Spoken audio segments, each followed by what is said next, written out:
Now let's talk a little bit about my philosophy at Hansten Healthcare and Relationship and Results-Oriented Healthcare program.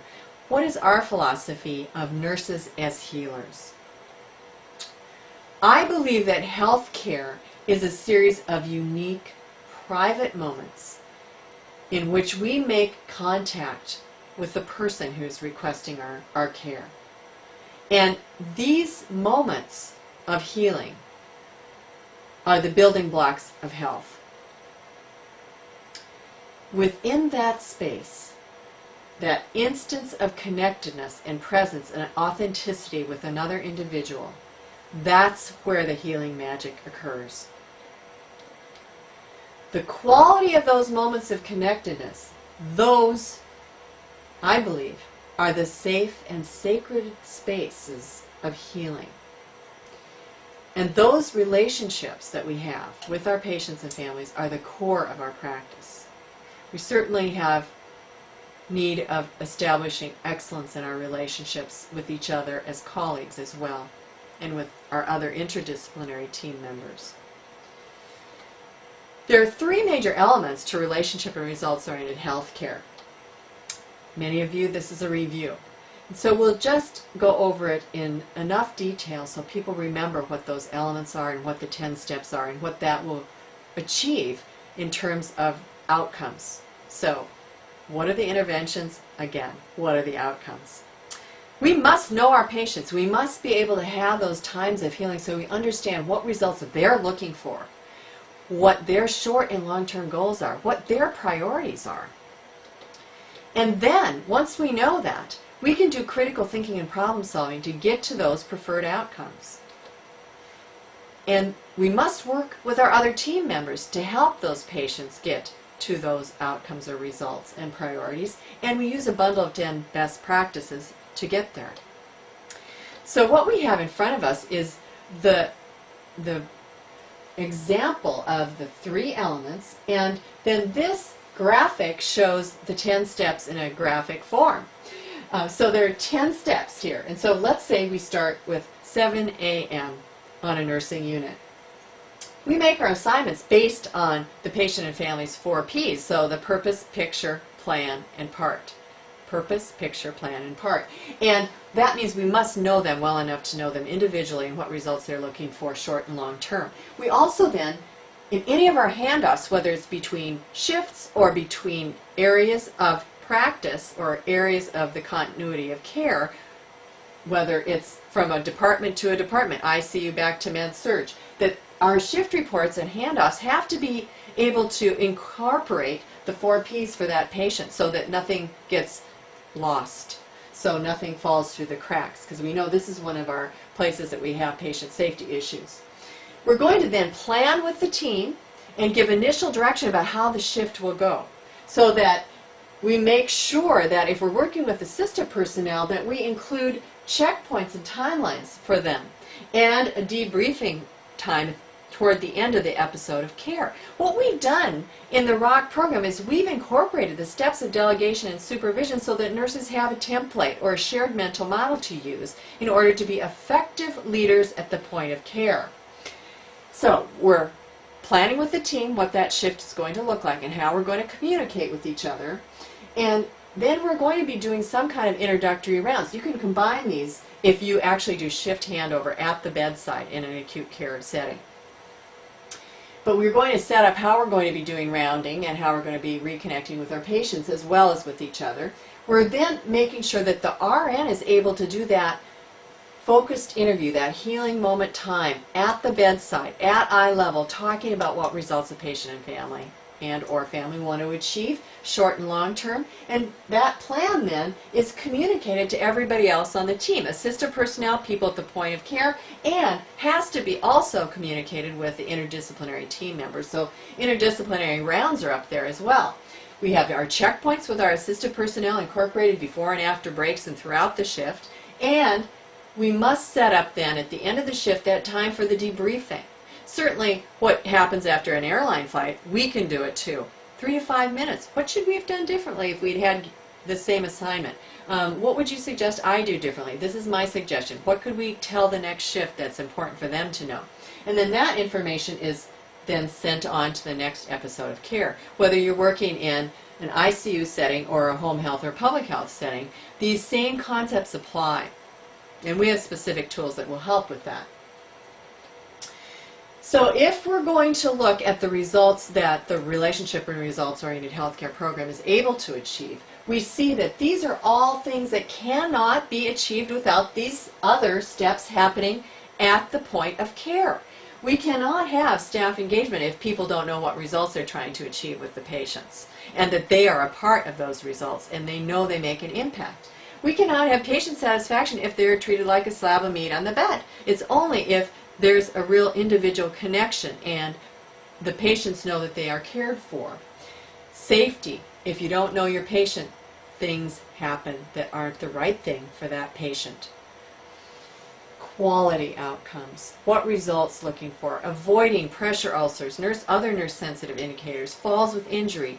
All those things are made possible because we are able to do these things at the point of care. Team satisfaction and joy. Oh, it is so wonderful to see a team that is excited about the results that they've helped patients and families achieve, and that they celebrate those before they leave each day. And the teamwork across the continuum works so much better when people understand the 4 Ps for the patient and family. So that's relationship and results-oriented healthcare in a nutshell. So a progression from Florence Nightingale with her thousands of patients and several nurses, and now really looking at that individual patient and family, the healing moments that we have with them, and helping us to figure out how to work together effectively with a template or structure for care called RROHC. You know, caring is a choice, and we can choose to care or not to care. And certainly our patients and families know. Karen Miller uses this definition of caring. Caring is an intentional action that conveys physical and emotional security and genuine connectedness with another person or group of people. Caring validates the humanness of both the caregiver and the cared for. So when you really choose to care, when you choose to be authentically there, present, connected, listening to the patient's story, when you choose that, you're really being refilled. Your tank is getting refilled because you know that you're making a difference.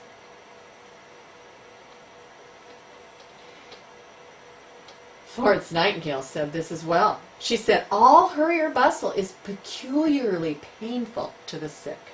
You can certainly remember that when you've been sick. Nurses must possess themselves entirely, working in a steady, calm, organized manner in the sick room. That sense of presence, that emotional intelligence, the critical thinking that's necessary for you to be able to really manage yourself in such a way that you can be totally there while you're there.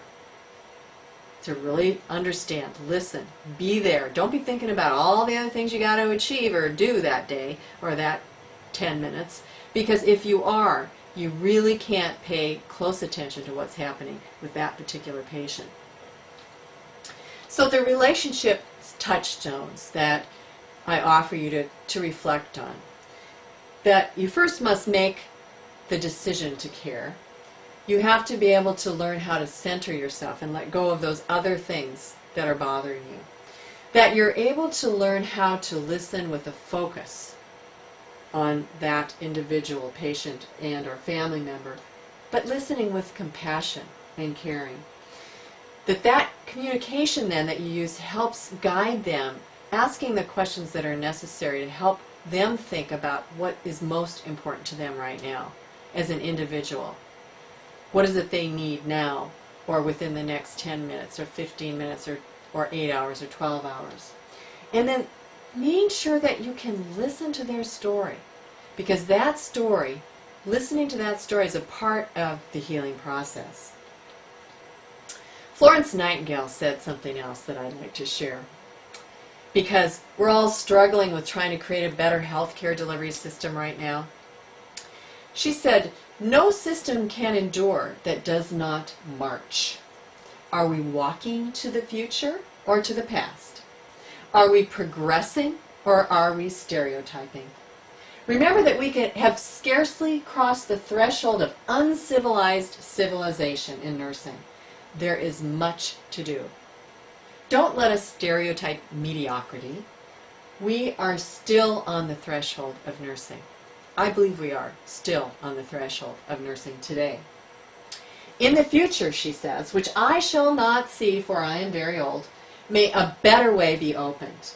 May the methods by which every infant, every human being will have the best chance of health, the methods by which every sick person will have the best chance of recovery, be learned and practiced. Yes, I think we can all join with Florence in wanting that to happen and being a part of the solutions that are necessary for that complex healthcare delivery system change. So I'm going to ask you to join me, wherever you are, in the Nightingale Pledge. It's probably been a while since you've thought about it. I solemnly pledge myself before God and in the presence of this assembly to pass my life in purity and to practice my profession faithfully. I will abstain from whatever is deleterious and mischievous, and will not take or knowingly administer any harmful drug. I will do all in my power to elevate the standard of my profession, and will hold in confidence all personal matters committed to my keeping, and all family affairs coming to my knowledge in the practice of my calling. With loyalty will I endeavor to aid the physician in his work and devote myself to the welfare of those committed to my care. Thank you so much for joining us in our celebration of Nurse Week 2011. We'd like you to join us in the ROC program, in the ROC education that we have available, and follow us on Twitter, at Facebook and LinkedIn, and at our blog at hansten.com/blog and RROHC.com, RROHC, for Relationship and Results-Oriented Healthcare. Thank you so much for joining us.